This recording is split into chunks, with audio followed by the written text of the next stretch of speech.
এটি হলো সেই বিখ্যাত জিন পাহাড়। এটার আরেকটি নাম আছে। এটার আরেকটি নাম হলো ওয়াদি আল বাইদা। হজ ও ওমরার সময় অন্যান্য তীর্থযাত্রীদের পাশাপাশি স্থানীয়রা এই উপত্যকায় বেড়াতে আসে। এটি মসজিদ নববী থেকে 30 কিলোমিটার দূরে অবস্থিত। এখানে অসংখ্য পাহাড় রয়েছে। এই পাহাড় নিয়ে অনেক কিছু শোনা গেলেও কোরআন হাদিসে সম্পর্কে কিছু বলা নেই। সৌদি সরকার ওয়াদি আল বাইদা একটি সড়ক তৈরির পরিকল্পনা করেছিল, কিন্তু তাতে ঘটে বিপত্তি। 30 কিলোমিটার পর্যন্ত কাজ করার পর হিতে বিপরীত।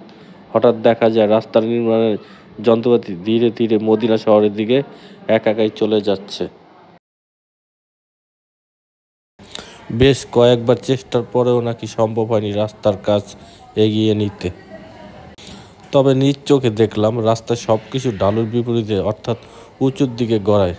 সাধারণ নিয়মের একবারে উল্টো। রহস্যকর এই পাহাড়ের গাড়ির ঢালু বিপরীত চলতে শুরু করে।